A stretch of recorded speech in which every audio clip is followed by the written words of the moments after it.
Welcome to Gray Areas for September 10th, 2024. Episode 639, Nostalgia Month continues, and Sean is still making his smoothie that he is still eventually going to eat. Oh, I was really excited that it wasn't actually a smoothie this time. Instead, he's just like taking it up a notch to fuck me over. I'm putting the bag of granola in the smoothie. I know. I thought you were maybe just going to snack on a little bit of granola instead of having this horrible noise of, yeah, I got a good point, guys. I don't talk like that. Sound. That's exactly how you sound. Oh, I couldn't talk like that because I have too much food in my mouth. How do we? How does this happen every Tuesday? Like, do you need to time management better and make your shake earlier, or no? Because you need to shift your workout up? Because I started making it earlier, okay, and I was like, oh shit, I can't make it yet. The show's not for an hour, so I waited. Okay, so you want people to see you drinking your. I gotta thing. double up on stuff. Like, I know I'm going to be sitting here doing the show. I should use that time to eat my dinner. What are you doing in the hour previous that you could be doing this? It depends. It's Switch different stuff. Switch. No, not always. Sometimes PlayStation. Oh, okay. So what you're saying is that you can't have your protein shake while you're playing on the PlayStation or Switch. But precisely. Well, yeah, because what am I going to do? This takes both hands. Look at it. Does this help you focus better for playing NBA as soon as we're done with the show? Yeah, because there's creatine and protein and banana. So you're taking steroids before you play your basketball video game. Okay. Performance enhancers. I have gone on the show many times saying how cool steroids are. Okay. So that's good. Yeah. Okay. All you need to know is that the show used to start at 7:30, and Sean always had his shake ready then, and we moved it to 8 o'clock, and somehow the confluence of events lined up such that it still happened at the start of the show. No, I just explained it. I still think we should do a 20-25 minute granola tier list as a joke. I wouldn't be a joke to me. I would. That would be deathly serious. That's why it would be a joke, because you would take it really seriously, and we'd all be laughing at you. And I'm getting all sorts of different granola. What I'd like is input. I want input from the audience of their thoughts and opinions. Should I go harder on Sean, or is he specifically doing this because I've given him shit? Like, if I didn't give him shit, would he not play in this round, or should I just go full bore? No, really, for the record, the feedback that I've gotten, audience, not you, that people hate it is part of why I do it. So, it's not just drive away any potential listeners. Got it. Yeah. It is a tough look for anybody tuning in for the first time. I'll just be very honest. Dave, do you want to coordinate one time where we both dress like Sean and show up on camera with a stupid shake and fucking granola, and we just mimic him? I really want to find that like frat bro outfit that he had that one time on trivia. Yeah, we'll do that. That sounds great. I like it. Anyways, granola. At least it's just this. There are some people who struggle with, if you use too many swear words in the first 60 to 120 seconds, or offensive material. Sometimes you'll get demonetized or the video will get delisted. So at least it's not that. Look, if we were we got to start a campaign to hit 1 million listeners by October, I would maybe change some things.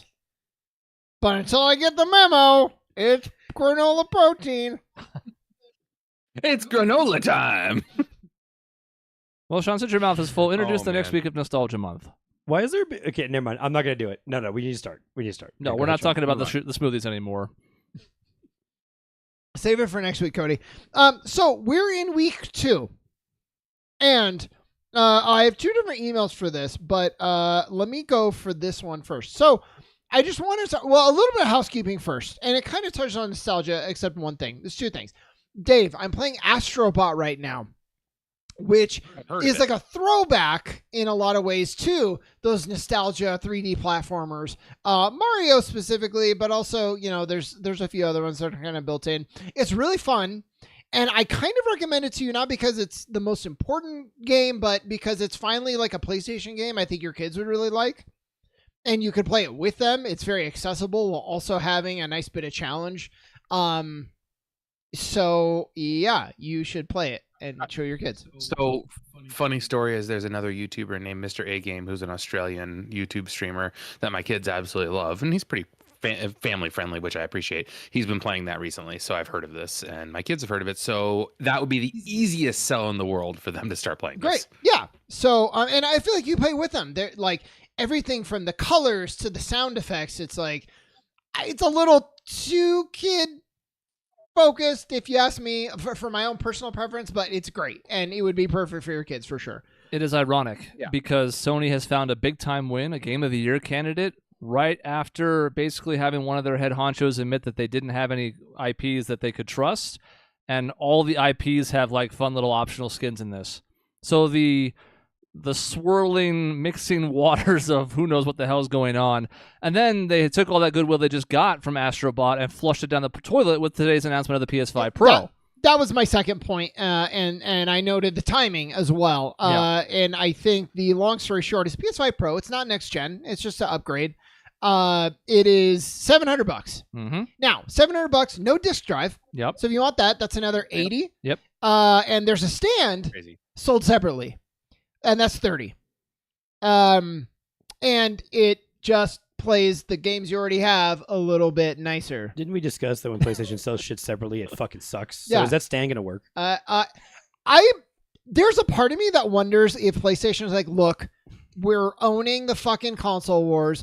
We're gonna have this premium piece of hardware that may or may not sell well, but let's test it. Let's see what we can push our audience for next gen. Like, why not test it out to see now? Because it's what not are they gonna willing to it's pay? Not, it's not taking that much development, so you can test out the market and be like, are you all willing to pay $700+ for a thing that you kind of already have before we get to PS6?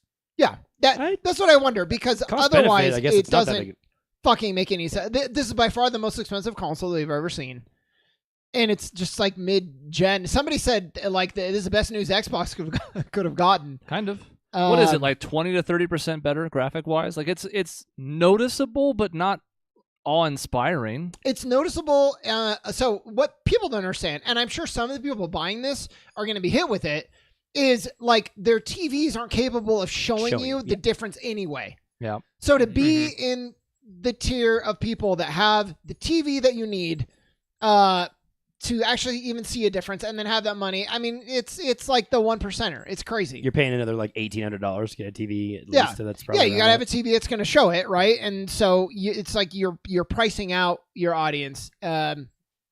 I think it's weird. Well, they're pricing out a segment of their audience, I suppose, but not their entire audience. Well, yeah, maybe. but I mean, when you talk about like console wars, it's always like who can appeal to the masses the best. Well, is this going after PCs as opposed to like Xbox people? Like, I don't think so, because at that price, you should just build a goddamn PC. Yeah. Especially nowadays. It used to be you'd think like $1,500+ for a really good gaming rig, and nowadays, as long as you're not getting gouged as far as the video card goes, you can probably do it for sub $1,000. Someone is marketing either directly, I could see it in an ad, or indirectly, the best way to play GTA 6 is, and that is going to sell this console, unfortunately. And we'll see. That breaks my mind when, Doug laughing about his giant TV.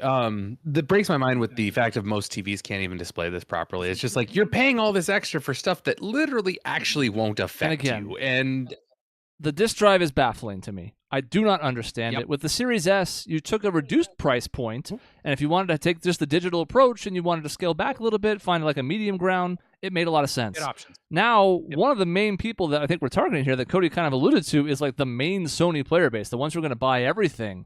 But I think even some of them are going to have to look at it. If they've got a sizable disc collection, are you really going to do this now? Or are you going to have to look to get digital versions of it or pay $80 for the drive? Because either way, you're paying even more on top, and now it's like, well, now you've priced out some of your most devoted fans. That's a good point, because I mean, I was the Xbox S person because I don't have a catalog of Xbox games. I've had PlayStation, so tiny little console that I could just move around and take with me very easily. I was the target audience for that. I wouldn't pay $700 for a non-disc drive of that. S was easy to get. We were struggling to find that generation of consoles, so I was like, sure, I'll take an S. I can see the benefits, and I've enjoyed it ever since. But I don't know how I do it at that price point. Yeah, like if you've never bought a PlayStation, if you never like purchased a PlayStation, you were waiting for whatever reason, and you were fine going fully digital, I sort of maybe you could justify it, but otherwise it's crazy, and that's a very niche example right there too. But The funny thing is there's been previous times where we've had versions come out where like, I remember the PS3 Slim when it first came out, PS4 Pro, that type of thing. The majority of times, if I've ever bought a same generation consoles, because my first one broke, especially with the PS3, like my PS4 fortunately never broke. That's been pretty good. PS3, Xbox 360 had a disaster as far as that goes. And when they released the new models, it made sense that I had bought something at a relatively similar price point that was slightly upgraded and didn't break so easily. I never bought a PS4 Pro because my PS4 works. So the idea of spending money on something when my PS5 still works and works quite well, I don't understand the need to upgrade. I think I got it one time. I got the Xbox One X is what they called the Pro version. That's confusing. And it was fine, but it wasn't like an arm and a leg more than the base console. I think it was a little bit more. That's the difference. Yeah. But but especially because the PS4 has been out for almost 4 years now. Yeah. And so like you expect that the price drops over time. So now that we're paying more, yes, it's an increased model, but it's hard to understand that you're paying more for something that has been out for 4 years, even if it's an increase of hardware. And it also just means a little bit tone deaf with all the layoffs and everything in the industry. And the only way it's going to really sell is if they have an exclusive game for it, something that requires that boost in hardware, but then you risk alienating your base even further, so that's a risky gambit. Mm-hmm. And look, like I'm a huge gamer. I would not get this even if they were exclusive. I would say they want it, they better port it over at some point, but that's too much money. $700, and I would need to do the 80, so it's like 800 for a console? No, there's no way. And if you want controllers for it, you're going to pay $5 more pop now too. Yep. So Sony, Concord, yeah, Astrobot, PS5 Pro. Yeah. They had goodwill for about 72 hours, and they fucking threw it away. Yep. I saw a post that was just made me laugh, of where it's like Sony and Microsoft are probably kicking themselves that they're spending millions of dollars to upgrade all their consoles, while Nintendo is basically having an outdated cell phone and just prints money. Yeah. It's like Nintendo's done its own thing for about 20 years now. They've given up on chasing everybody else, and it's working for them. I'm pretty sure the Switch 2, I was reading something, is not even to the level of like a PS5 is today. Like it's gonna be better than Switch 1, but like we're still not like competing graphically or processor wise with the other consoles, and they're like, okay. And then why would they be motivated to do that when the Switch is selling as is right now against those consoles anyway? Well, and when you don't do that and you can still make do, then your production costs are a lot lower, and so you're still going to be netting a lot more profit. Look, like it's the $700. It probably costs a lot to make this machine, but you just got to be aware of like the economy and your audience. And there's this thing about disruptive technology, that one of the things that makes it disruptive is when it gets affordable by the public. And I don't know that $700 is affordable by the public. No, but I've been wrong before. There's a niche. There's a subset of people that are happy to pay that and will be glad. And the Doug Fialas of the world with the 72-inch 180 hertz, 120 hertz TVs that will be happy to pay that. But the rest of the world, I don't know. Yeah, it is kind of a tough sell, by the way, for especially like struggling families or whatever. Like you can get more than 2 Switches for the price of one goddamn PS5 Pro. Yeah, that's tough. Yeah, absolutely. All right, there's the news for the week because I didn't want to bring that up, so I'm glad Sean did as well because it was too funny not to. And then I was going to as well if you didn't. Let's go back to the past. So last week I talked about nostalgia and like let's get into like a philosophical debate, and I thought that's boring. What I would rather do is kind of break it down and talk about piece by piece sort of what constitutes like the different elements of nostalgia, and look at it and say like, is that just nostalgia and it actually like is kind of bad, or is it not and it just it stands on its own and is worth its own merit? And I think this will make more sense in a second. So like when we talk about what is nostalgia and what isn't, when we talk about like sprite graphics and like low poly count, is that like good, or is that just nostalgia talking? It actually like sucks and it's good that we're done with it.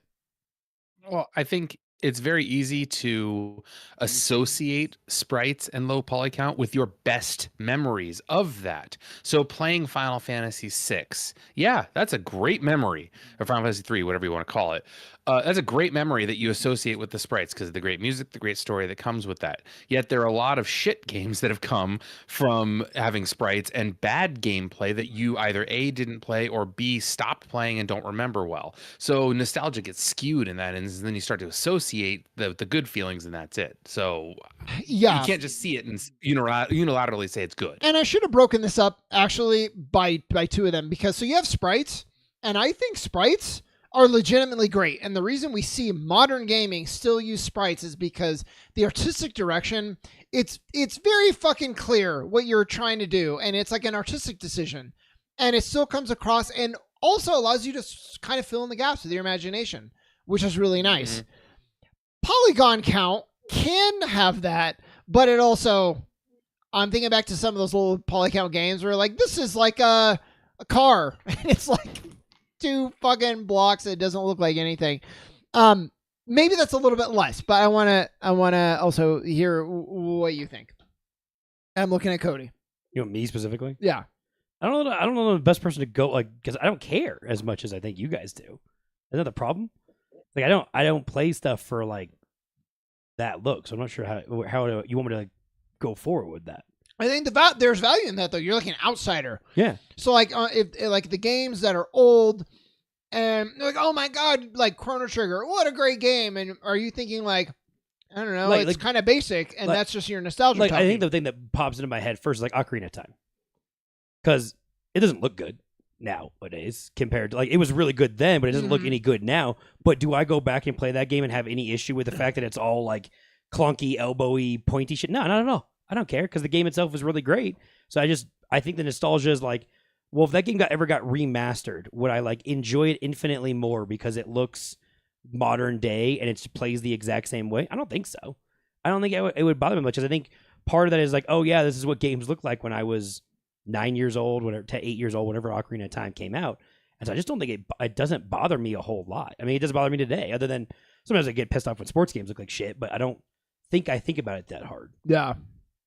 That almost plays in, honestly, to what we were just talking about with Nintendo versus Sony about graphics. Because, yeah, Cody, you're right. Playing Ocarina of Time, if they remastered it, I bet a bunch of people would like it, but it would take away from what, not necessarily what made that game that great, but it was a symbol of the time. It was a great experience. And I think the thing that makes that a good replay potentially is the fact that it is replayable and good controls. Yes. As opposed to games that don't, that, you know, it doesn't matter the graphics so much. Is the story good and are the controls good? That's really the two things that I think will make them hold up. That might not be the best example, because you're right. For a game that's made that long ago, the controls of Ocarina of Time are like, holy shit, there's a reason why I like this game.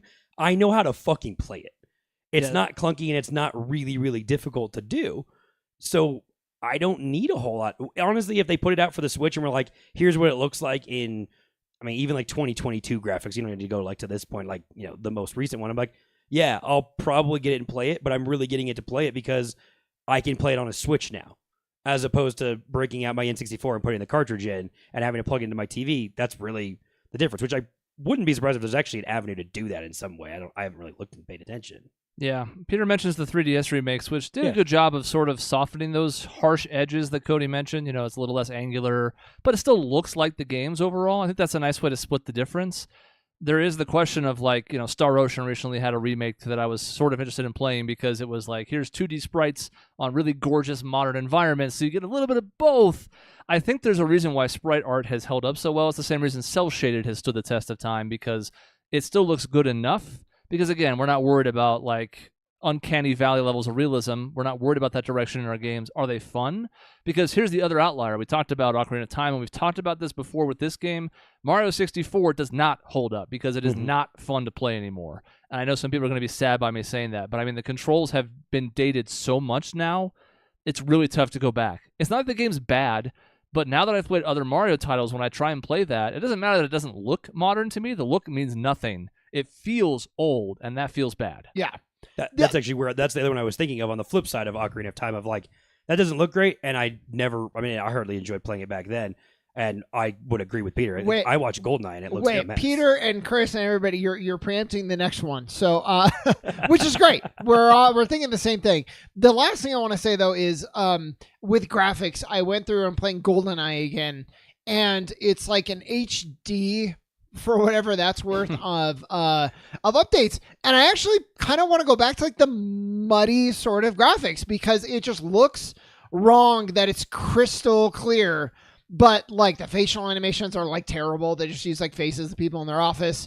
And it just like looks wrong. And it's like, I would have rather just had like that initially, like bring me back to that first time I played it. Yeah, it happens to some Pokemon games too, because in a lot of the emulators, I mean, what emulators? We played everything legally.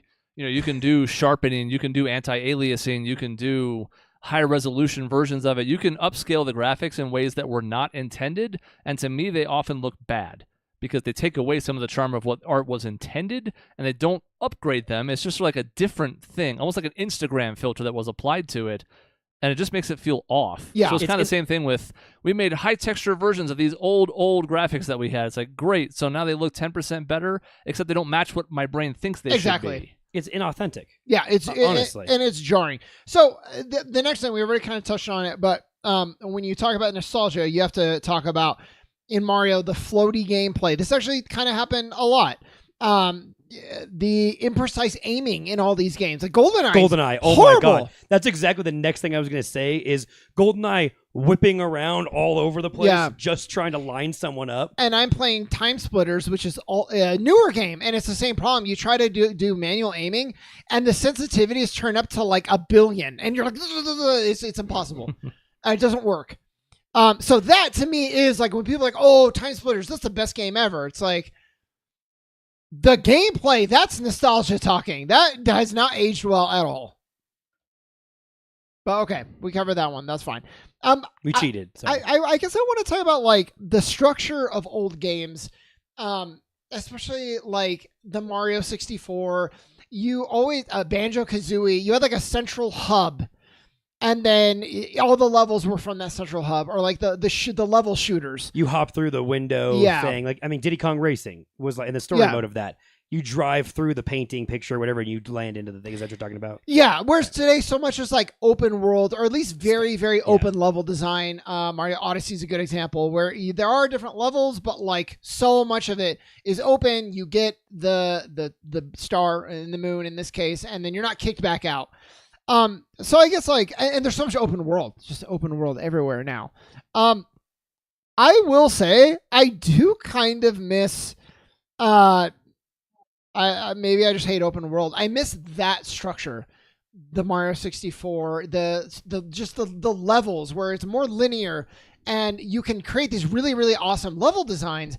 Even Ocarina of Time, like it's sort of, an open world in a sense, but we talked about it before. Each dungeon is curated because they can control the items that you have when you go in there, the method you use to enter the dungeon.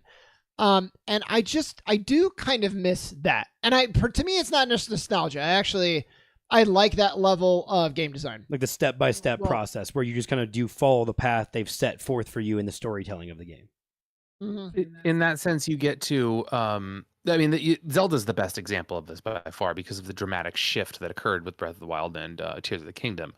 Playing through Link Between Worlds recently, I've seen that where I've almost forgot a little bit of the, I'd walk up to a dungeon and look and I'd be like, how the hell do I get in here? I know this is where I'm supposed to be, but how the hell do I get in here? Oh, I need a hook shot because I need to cross this, blah, blah, blah, whatever it is. And then I get in there, I'm like, okay, I have to use this item because this is the item I have for this dungeon. So, there's a little bit of that. I mean, it feels like part of the fun of having that is that you're kind of on a track that the developer has set for you, and you're on the adventure path, and you get to play through this like designed level that someone has given to you rather than, hey, here, boom, do it. It's almost like the same idea of watching a show week to week when it's released versus binging it all at once. Because it's like, hey, I can explore this on my own time, or you can tell me and I can see how you want me to experience it, which sometimes leads to a more shared experience, I think. Yeah. Tears of the Kingdom is always going to be the example of this for me, and I would never call this game lazy because that would be an insult to the amount of work that was poured into the physics engine and the ability to have such creativity for the players. So again, I want to put that up front so people don't come and beat me. It does sort of feel lazy if one of two things happens. Either 75 different things solve a puzzle, so it's like, well, it doesn't really matter what does then. You could have found any solution and that works. Or one of the same things solves every puzzle, which we talked about with Ultra Hand. Yeah. So it's like, if the hook shot was the answer to every dungeon in Ocarina of Time, the hook shot would kind of feel bad over a while, I think. At first it'd be like, wow, this is so good. And it's like, yeah, but I have a boomerang. I can't use it as an adult. I have a bow and arrow. I have whatever. And I'm not using it. It's like we couldn't find this happy middle ground because we've already talked about it in multiple episodes, but like certain games in the mid to late 2000s were like, here's one item you're only going to use in this one dungeon. So this one dungeon's great, and then the item's fucking dead to you. Yeah. Now we've gone way too far the other direction. And in some ways, I almost feel like Link Between Worlds had a nice balance because you had certain items you were going to have, and they could expect you to use them in all the dungeons. And then you had other optional items that were more so for like combat or easier exploration. That might be the sweet spot. Yeah. And I'm even thinking like Portal and Portal 2.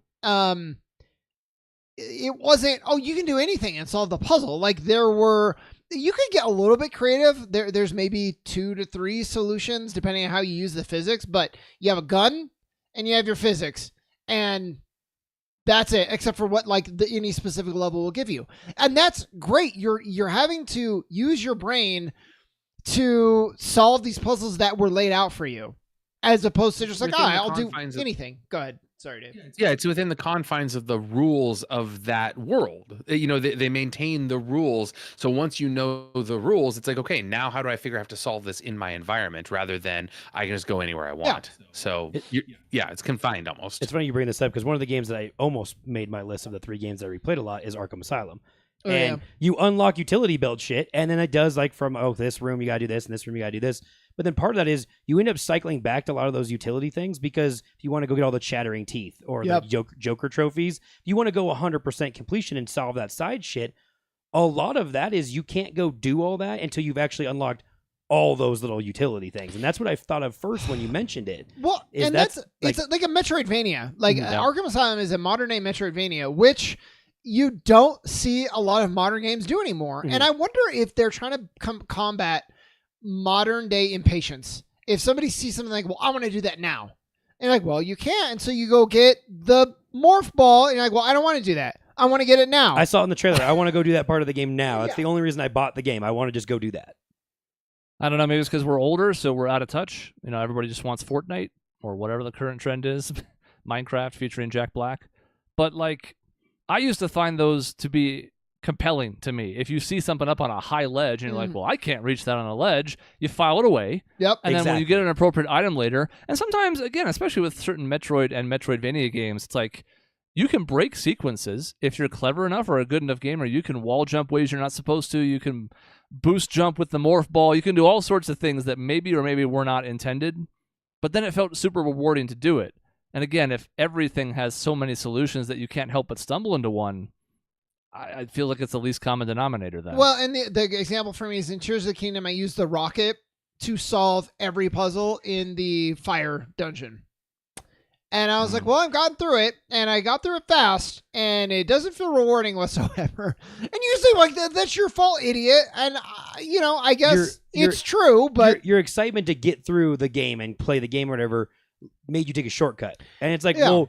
Damn it, why'd you offer me a shortcut? I don't actually want that. That's kind of how it felt. But I'm going to use it because it's there. But then you're like, like in retrospect, you're like, well, fuck. Yeah, and I don't remember anything about the dungeon. I just rocketed through the whole thing. Yeah, it's like that. So. Then you're like skipping over like the beauty of the game, I feel like at that point. Yeah. That's fine. I've kind of forgotten about that. I didn't use rockets, but I definitely did just kind of climb as high as I could and figure out, okay, I got to go in this room. Yeah. Boom. Yep. The pinnacle of this, by the way, is one last example, is the double claw shot, which I've extolled the virtues of before. But the realization in that dungeon that one claw shot isn't enough and figuring out like, oh, I'm going to get a second one. And then how much fun it was to, Spider-Man kind of zip all over the place. That to me was close to the peak. Yeah. Because now it's like, okay, I figured out on my own that I'm not going to be able to solve this with what I currently have, but I can kind of figure out what I am going to need let me keep progressing and trying to find it. And when I do, now it feels super satisfying. You can use it in creative ways. And now we're 15 years removed from that game, and I feel sad. Yeah, absolutely. Look, I'm going to skip some of these because we have a whole other section to get to. But I did just the last thing, Dave. I think you'll care about this one. RPGs in general, and this is really going to be three, I think, main parts. Two main parts: turn-based combat, which is now seen as this archaic, slow thing that nobody likes anymore, even though it's still used sometimes. That's what people think, right? And random encounters. I would like to hear both of your thoughts. So, funny thing, you have now expanded on one of my favorite things of retro gaming, of old gaming, of the turn-based thing, because I think that is a superior form of combat in many, many ways because of the strategic value of it. You have a little bit of time to think about it, and it's not about how quickly your reactions are. You're not playing Neo, you're not playing, Soulsborne or whatever the hell game you're playing.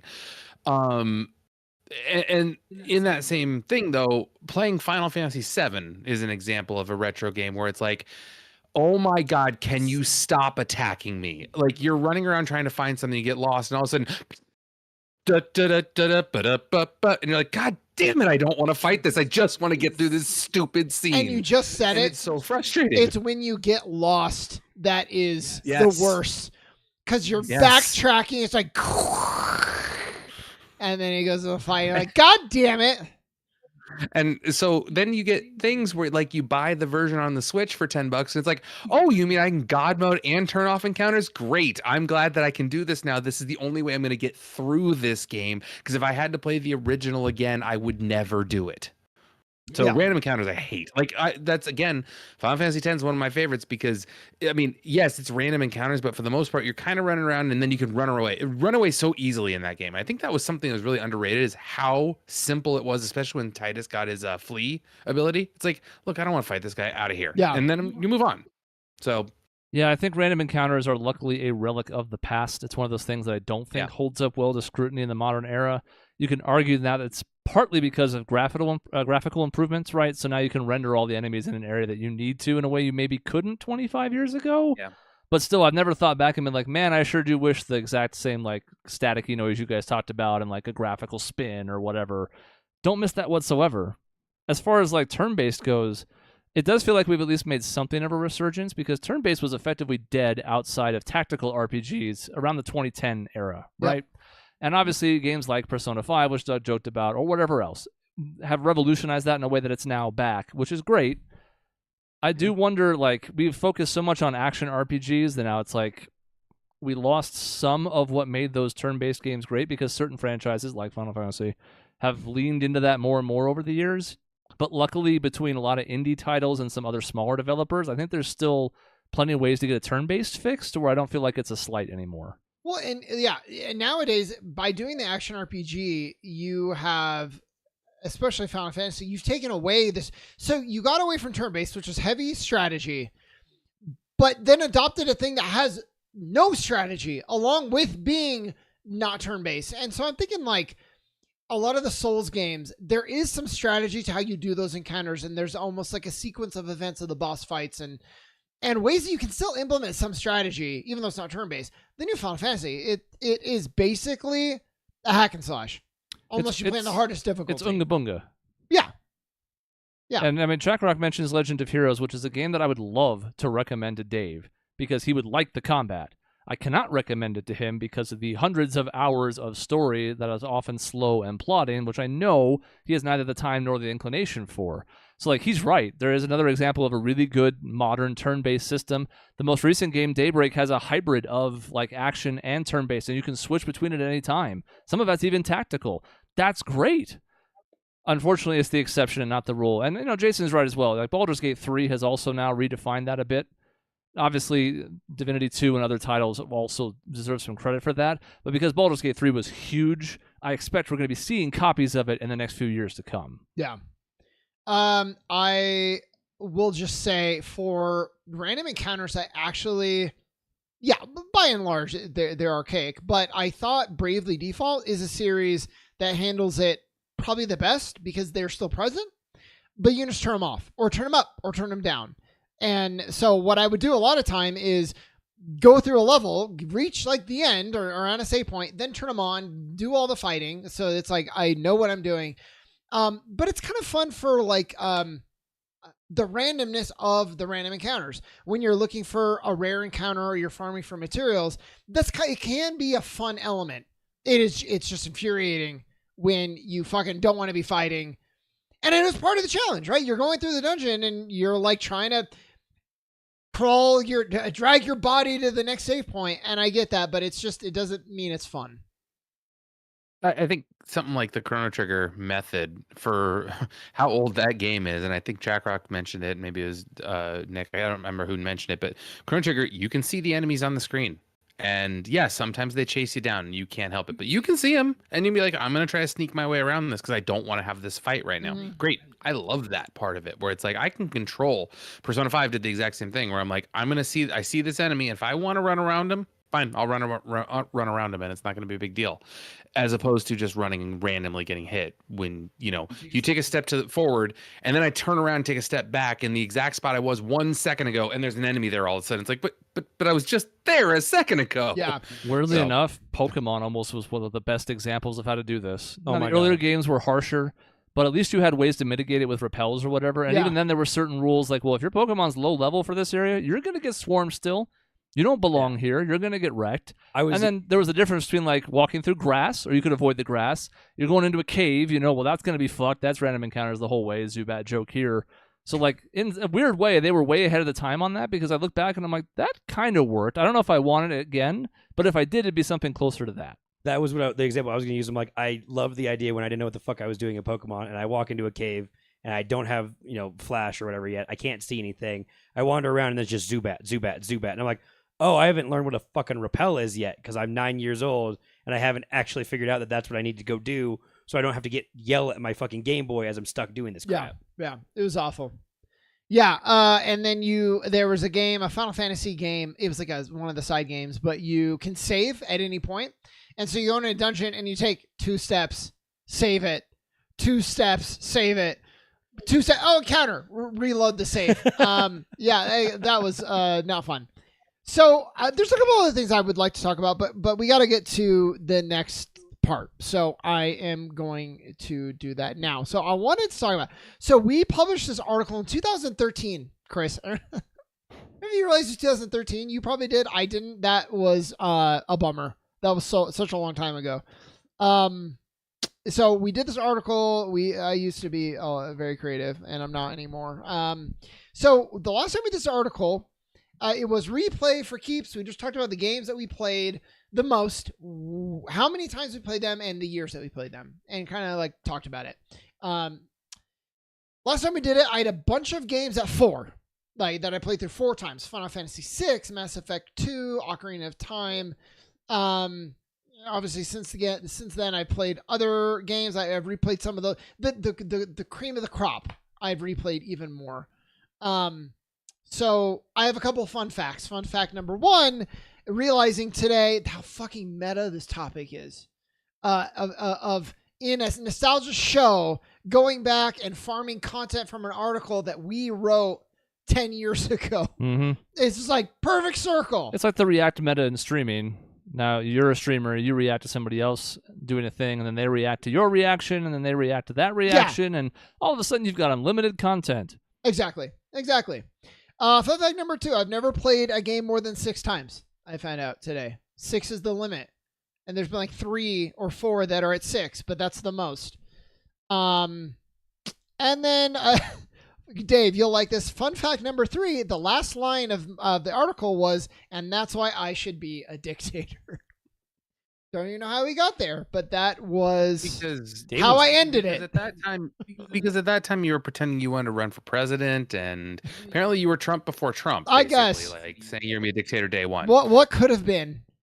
What could have been had you not, if you were old enough. That was the problem. You weren't old enough back then to be president. Now you are. Yeah. So and you're in the same spot you were in when you wanted to be president, and you made no progress on that. I haven't at all. You could argue I made negative progress. He's actually never even received one single vote for president yet. You haven't received one single vote for any elected office at all. My younger self would be ashamed. Yeah, it's true. Yeah. Do I still feel the same? Yes, I do. I should be a dictator. Do I you just feel the I same? lack the ambition to actually make it happen. Thank you, Doug. I agree. Sean for 2028. Can't be worse than what we have now. Yeah. By the way, you'll notice we're not talking about the debate that just finished a little bit ago. Yeah. Maybe in a future week. Anyways. So I'm sure it was great and very grounded and reasonable on both It was sides. exactly what you would expect, which is why it's a waste of time. Yeah. So the first one I'm going to talk about is Pokemon Red and Blue. Played it 6 times now. And this one is weird to me because it's like it's one game, but I played many different versions to hit 6. So I played like Red and Blue to catch all the Pokemon, which I did, Cody. I caught all of them by playing Red and Blue and traded with myself. Then I found out about Mew behind the SSN. So I deleted my game, went in to find Mew, and there's no Mew. If anybody's ever done this to get in the area, it's a fucking waste of time. And I was mad. And then Yellow, which you could argue doesn't count, but I think it does because it's the same game with Pikachu. It's a different game because the Yellow's on my list, and I'll explain why it's a different game. Okay, It's a different experience. But like it is like the same game. It's a different And then game. there's Fire Red, which is just a remake. That's so that's the the same game. fucking game. And then I replayed like Red and Blue and Yellow recently. So whatever combination of all those 6 times. And I loved it. And it's not even the best Pokemon game. Maybe not even the best 3. But I just loved it. And this is really where nostalgia comes up. I loved all of it. So that's my first one. Someone else go. Are we going? Oh, so we're not just ripping through all of ours? We're just ripping. So well, one at a time though. Okay, well then Because I don't know what we're gonna have time for. I'll just go with Yellow very briefly. So I've played Yellow because I played Red and Blue and I liked them. But then I started watching the anime, and I'm still a child at this point since I'm younger than you guys by a couple years. So I watched the anime, and I'm like, wait, we made a new game, which to me was a new game. They made a new game that just follows the version basically of the show. So I fell in love with that game right away. To me, it was completely a different experience because you have a different starter. Oh, you get all the other starters in their unique ways, just like the TV show. Yeah. Everything flows so similar to the show that where I get to relive it what I watched. Basically, But you don't get over to and be a over again. woman going against Gym 5. That's not in the game. Sure, you're right. How many times did you play Yellow? Yellow itself, I would say 3 or 4. I also played Let's Go Eevee, which vaguely is the remake of that. I don't really count because I get Eevee and I didn't do Pikachu, so I cheated. I played through that thing twice.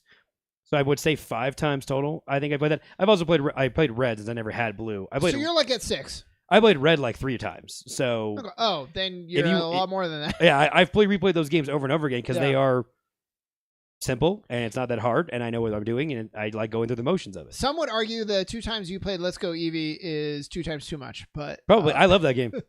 I don't Okay. care what anyone else You're says. like unabashed. You're like, I love it. I so straight up fuck love off. that game. I think it's great, and Well, now you're gonna inspire me, Cody. I have Let's Go Pikachu at my house for my kids, so maybe I should. Bust that the out. thing is, it's a game for kids, 100%. Yeah. But also, so was Blue, and so was Red, and so was fucking Yellow. So, Yeah. shocker that the remake was basically for kids. Every fucking game's Pokemon game's a fucking game for kids. to be For fair. kids. That's what the animation that And studio plus, is. Sean's for- right because Gold's the best game ever for Pokemon, but we don't have to get into that. We've already done that in the first Interesting. place when we did the Nintendo thing. Dave, go. I had 3 different selections. So you want me to pick like my one I've played the most, or Pick replay the the most, most or interesting favorite, or one. So, I think we'll probably get back to you. We're Yeah. at a good clip. so Dave, what I did Okay. is I did my earliest one, I have a middle one, and I have a recent one in terms of my nostalgia. Okay. So my one that I think maybe is the most interesting, just the still replay and would still play today, played fairly recently within the last 2 years, was Knights of the Old Republic. Oh, that is a good one. And yeah, for me, it was. I played that in 2004, I think, for the first time, maybe 2002 for the first time. I can't remember what year it came out exactly, but I played it like a year after it came out, somewhere around there.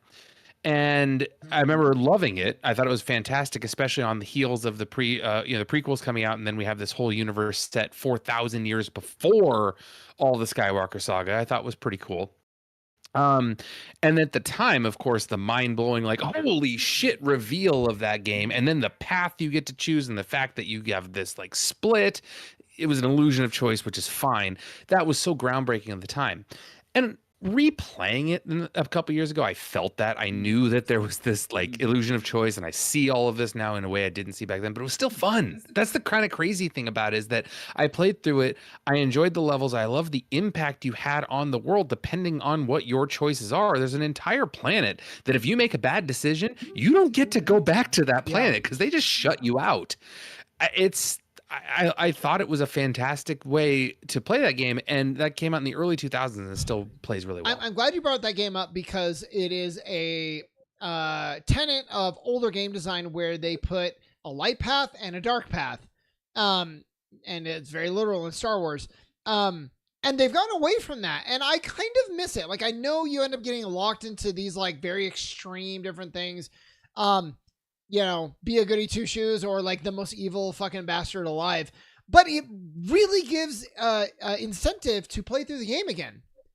And when you just like kind of get to be like, oh, I'll just be like in the middle. It's not the same thing of like, I want to go back and try all the other things I didn't choose before. And I did that with Knights of the Republic and Mass Effect and all those games.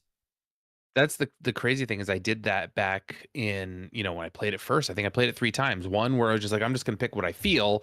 Then one where like light side every time doesn't matter. Then the other one where dark side every time doesn't matter. And I'll see how that goes. And so like that's 3 times at least. I played it 20 years ago. And now I played it at least 2 more times because I'm like, all right, I'm going to do light and dark one more time, just kind of see how it goes. So that's 5 times I've played on a game that, you know, isn't that long, but still. That's 5 times just because of the replay value. Cody, you would love the dark side of that game. Well, It gets fucked up. Well, like randomly you can go example. Like brainwash somebody to give you. They will give you all their money and then jump off a building, and you just do that. And at one point, you kill your entire party. Yep. So you just assume I would be happy to kill everyone I'm friends with. Yeah. What is it about our friendship? Sean, there's even more evil. You don't just kill your own party. You order one of your party members to kill another party member. Oh, okay. I don't remember that one. I just remember the girl with the Wookiee. Zalbar and I'm blanking on her name. Whatever. She's like, no, I can get through to Revan, and like, are you in there? It's me, and you just still kill her. It's horrible. I was like, oh god, you have to dedicate to playing through the bad side. You do it. No it hurts. It's crazy. Playing the dark side path actually hurts. You're like, oh no, It's too much.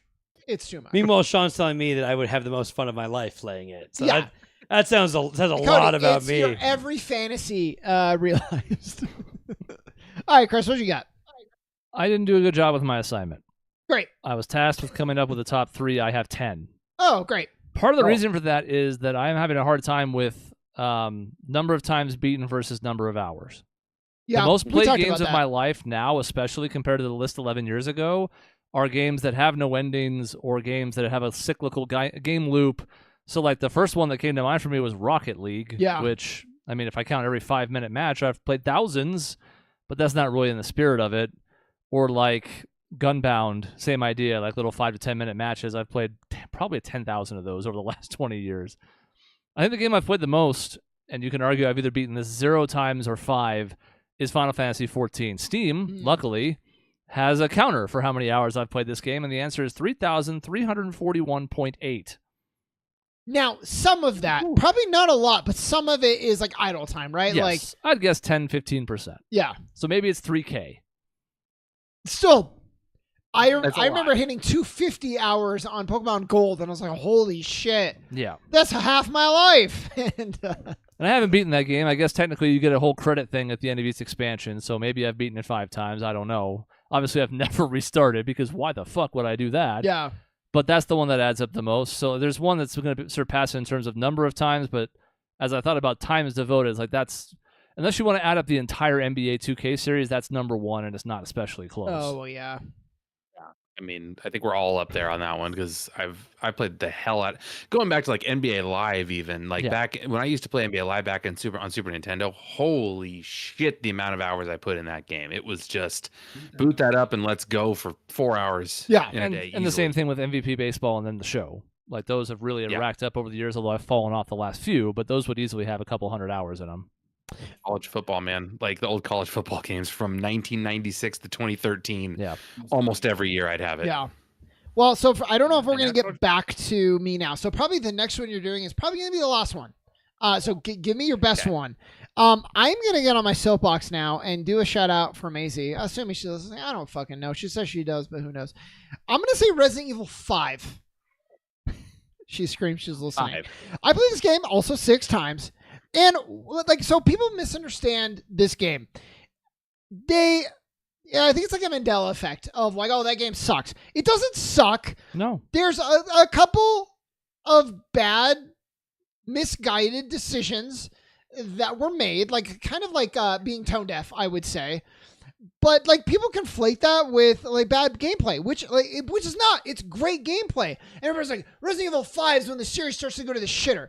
Resident Evil 5 does nothing that Resident Evil 4 didn't do before it. It's like the same game. The only thing it does is co-op, which is very well implemented. All the action that you see in 5 already happened in 4. So it just like gets a bad rap. And what you actually have is an amazing game. Really actually pretty fun story. Great villain. Super cheesy. The co-op stuff was implemented very well. It's really, really fun to go with a partner. And the game was super well designed for wanting to go through it multiple times.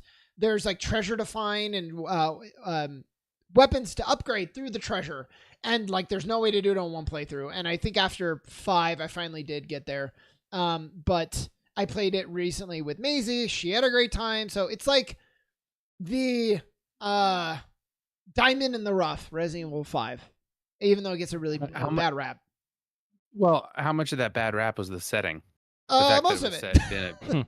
I mean, I think it's a lot of it. It's got its entire section on the Wikipedia page. I was just rereading about where the fact of, I mean, you're playing in Africa essentially, and you're kind of killing a lot of Africans, and now, it's the best. Sean wanted to be a dictator.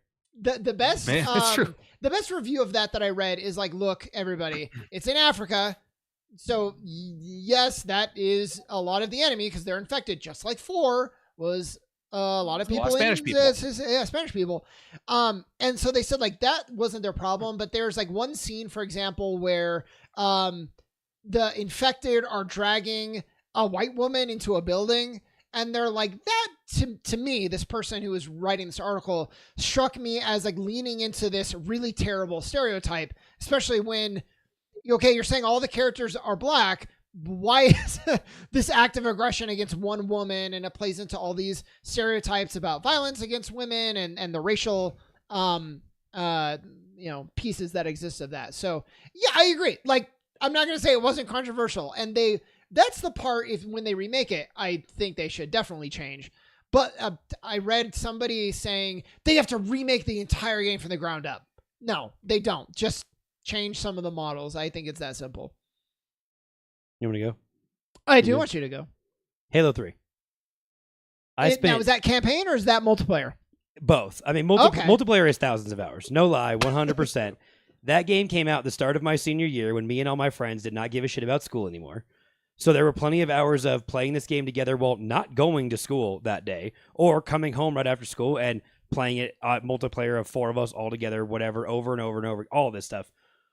But the campaign in Halo 3, I think, expands to, well, first off, in 2, there's a couple co-op things, but I believe some of them, like the levels, missions, whatever, leave out the second player. So you can only play one player on a couple of them.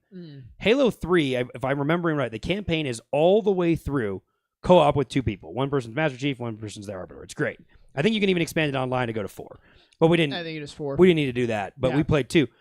The amount of hours I spent playing that campaign, because the 2 of us could now play it together if we were like wanting to stay up all night, do whatever, or rip through that game. I played through that campaign, and I do not play through campaigns of stuff very often for games I'm mostly buying for multiplayer. I know it's 3, it might be 4 times. Did you do Legendary? I don't think I ever got to that point. Okay. Because that would have pissed me off. Those are one of the Halo games were one of the only examples of when you play it on harder difficulties, the AI like really shines. Really shines. And it really shows up. And that was the fun part is we played it on the lowest easy level, just ripped through it, mashing, killing everybody, no problem. And we leveled up because it was like, okay, let's try a different challenge of what happens to the flood and everything like that. And like, again, I had such a great appreciation for the multiplayer of that game, but then playing through campaign, you're like, oh, there's a reason why this game's regarded, I think, as well as it is. I don't know if we look back if it's regarded quite as well, if it's aged super great.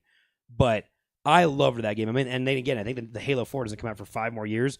So Halo 3 was the Halo game and the main Xbox game from late 2007 to 2012. Yeah. That's a lot of fucking time.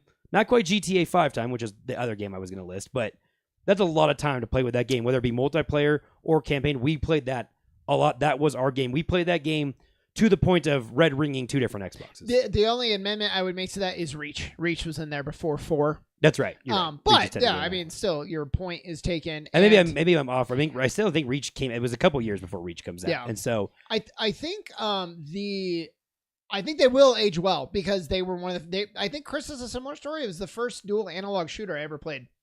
Yep. So, yeah. And there was just something about that, being able to sit with your friend and sit there eating food, candy, drinking soda, whatever, all night, and being like, okay, we're going to rip through this campaign and let's see how far we can get from 9 o'clock to 3 a.m. Yeah. And fuck it, because we don't care. We're seniors in high school and nothing matters anymore. Yeah. Doug, Star Fox, yeah, it doesn't, it's almost in the same way of like Hades, where it's like designed to play through many, many times. So, but Legend of Zelda 2, you still got to play it on the show while we watch. You keep talking, Doug, about you're so good at Zelda 2, and I want to see it.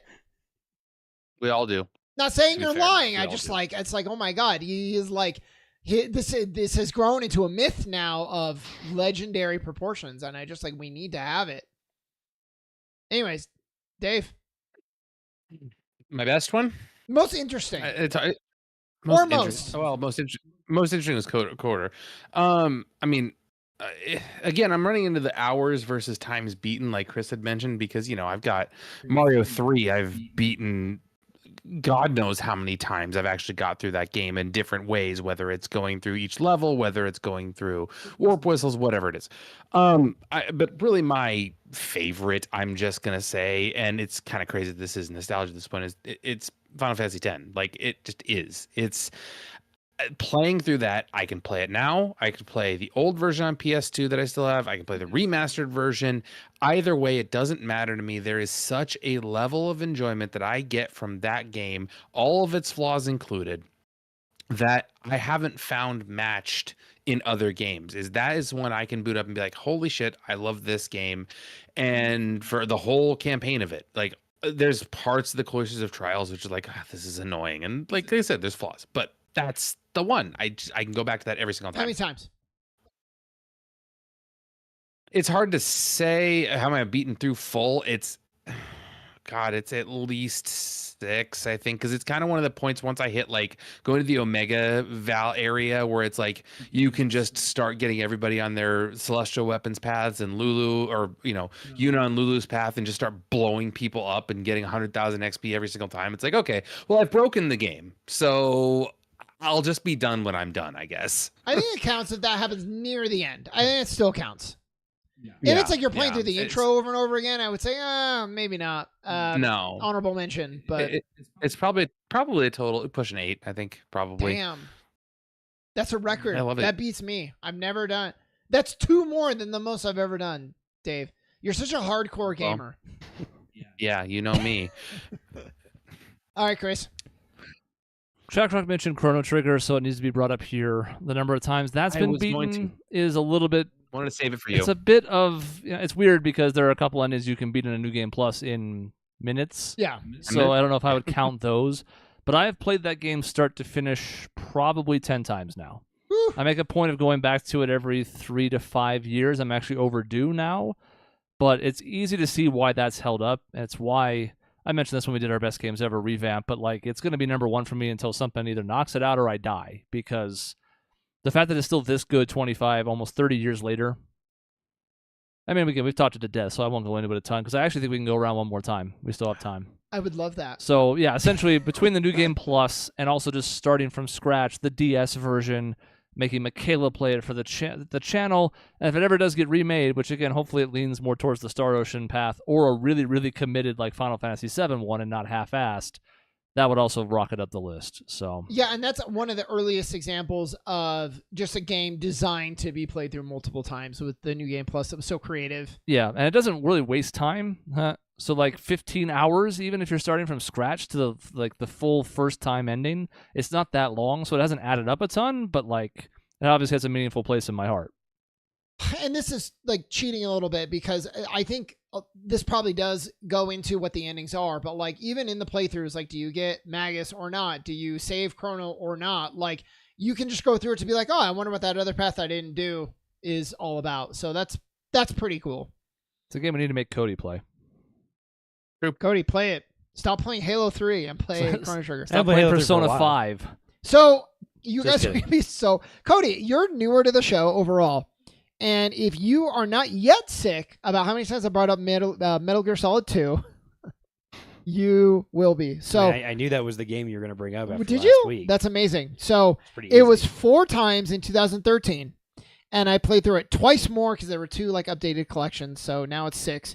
And Cody, the prophecy of Metal Gear Solid 2 is even more impressive now than it was when it came out. It's incredible. So you're talking like AI controlling and setting trends, the dilution of information and the spread of misinformation, like via the internet, the nuclear disarmament and deterrence, like all these things tackled so courageously in Metal Gear Solid 2. You are really pounding like you're And speaking that- like a dictator. And Again, that you're really leaning is into it. even without all the bait and switch of the ballsiness to put in the new character. Like we've already talked about it. I won't go into all of it again, but I just love it every time I play it.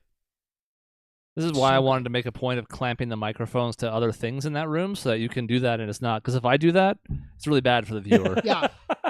For the viewer and the listener, it happened. I'm sorry, but I just want to showcase the difference.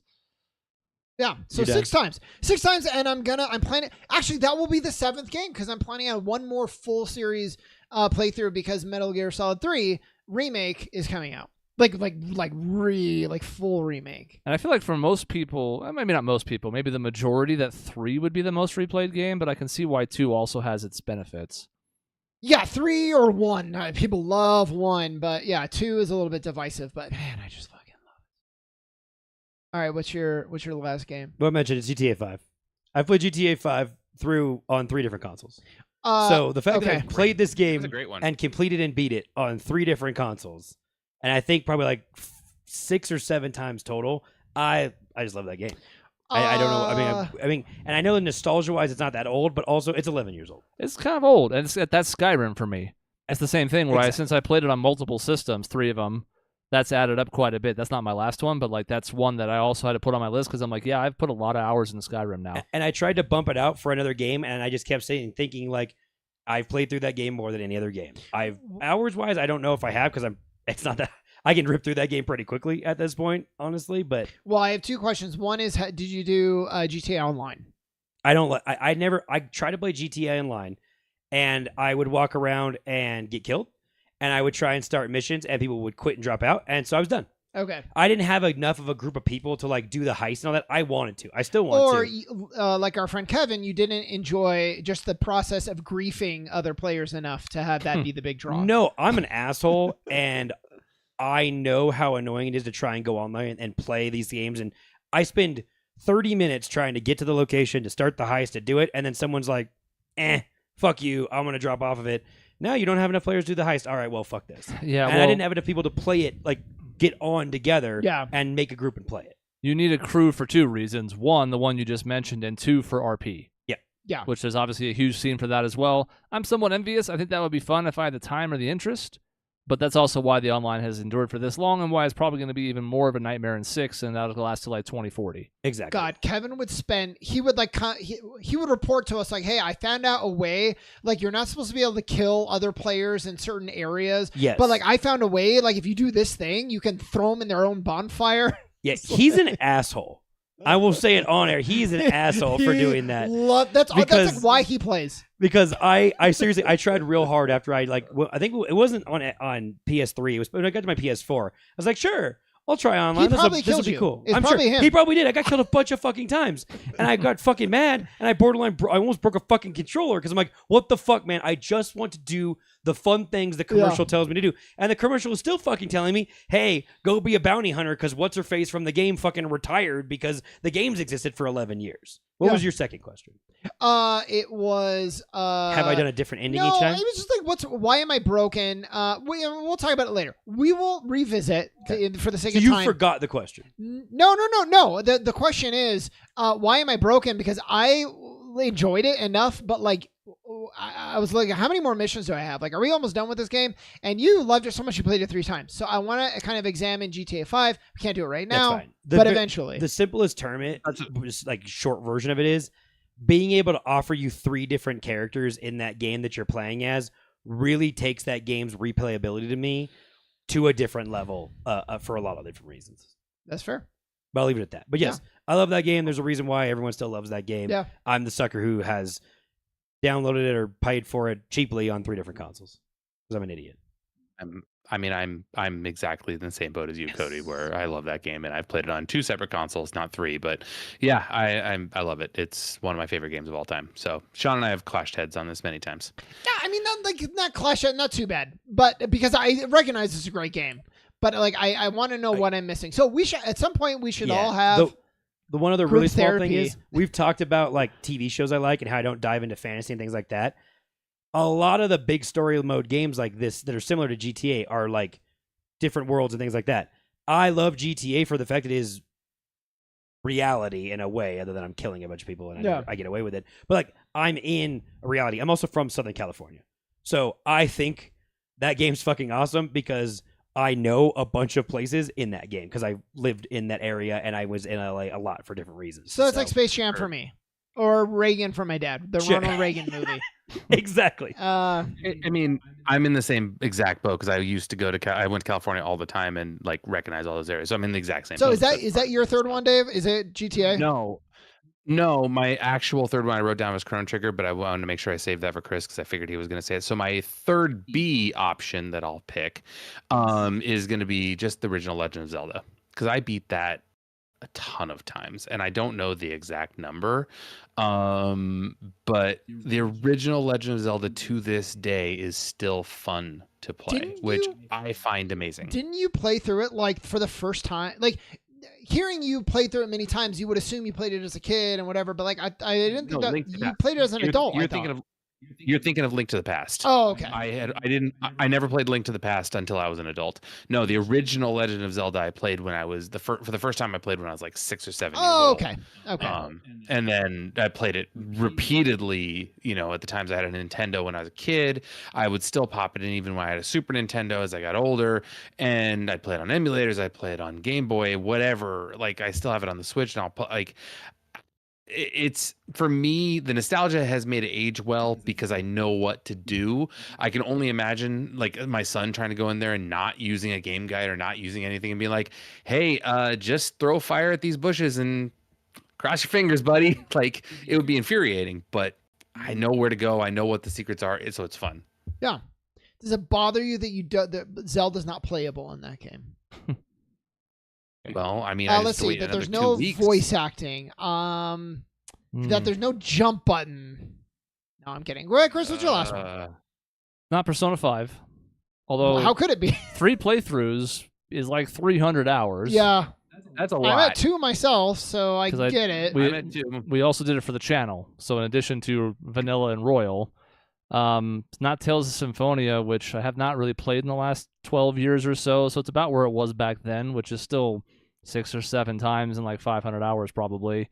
It's not like Genshin Impact, although there's a lot of time in that, or Honkai Star Rail. It's Left 4 Dead. Oh, that's fair. It has to be Left 4 Dead. And no, not Left 4 Dead 2. And no, not Back 4 Blood. And no, not the other things that have tried to emulate the success of the original Left 4 Dead and failed.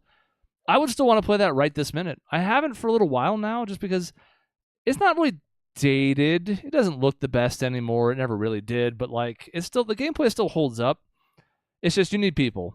There's really no reason to play that thing single player. It's like, it's sort of akin to what Cody was saying with GTA Online. It's like you need people for different reasons. You're not going to get griefed in single player, but like, it's a lot more fun when you're coordinating with teammates and picking out spots to make a stand and then deciding when to make a break forward and teaming up to take down a tank. And I mean, I don't know how many times I've played through that game, even on the highest difficulty. It's got to be in the hundreds. but that shit adds up because each of those is probably an hour. So like, as far as both the nostalgia, because I yearn for a game that can replicate that, and I have not found it. Back 4 Blood was fine, but I still did not love it the way I did the first Left 4 Dead. Nope. Yeah, by any metric, that kind of fits it. Like the amount of times you do a campaign, it kind of counts, even though they're shorter. But yeah, it adds up, and then obviously just the hours spent on throughout all the difficulties, throughout all the different sessions. That was like our gaming like to-go game for months as like a party game. Yeah, a little over a year. I feel like we need to get back to it at some point. Just on a night, play a couple campaigns of it. Absolutely. Get some pizza. We probably need to take Dave through it. Dave, I played it. I played it. I made him played play with it. you. I made him play Tales of Symphonia. Yeah, He I didn't played like with you. that. But like you've played it probably once. Probably twice. Probably 2 times, 2 or 3 So times. I bet you have not gone through all the scenarios even. No. Yeah. So we could play. And then mods did help. Doug is right. Like having all the zombies sound like the Macho Man is a huge thing to me. It's really hard to play the console version now because I need them all to wander around going, "Oh yeah, yeah. You'd like it. Oh my God, we should do Cody and Dave on Left 4 Dead next time Dave's in town. Yeah, we just have to figure out how to play it. We should be able to do that, right? I have 2 Xboxes by myself. I don't know if we have working versions of the game because I know that was an issue for a while there. We had one that got scratched. I don't know. Are two we might Xboxes need- the equivalent of one PlayStation 5 Pro? No, it's cheaper. Connecting them via system link was unreliable at times. I mean, I think it's still a better chance it works than it doesn't, but it was bumpy back then. I don't know if more years will have helped that. Yeah, I think we're probably going to go digital version and hope that the servers can still do something with like Xbox Live Arcade. Or play it on PC, which I know is not the first option for multiple folks here, but then again, it's not going to be a really hard game to run in 2024. Most like basic things should be able to do most of it. And then I get to have Macho Man, so that's exciting for me. Yeah, we'll just steal some of Doug's extra computers and we'll figure out a way to do it. Great. Well, it's a good one to end on because that's a good point. I would like to play the game again. So that's week 2. Week 2 of Nostalgia Month. Done. Now next week is going to be a year in review. I think we said 2004. That was my pick based on the stuff I had realized had all released at that point. Good year. And then we're talking.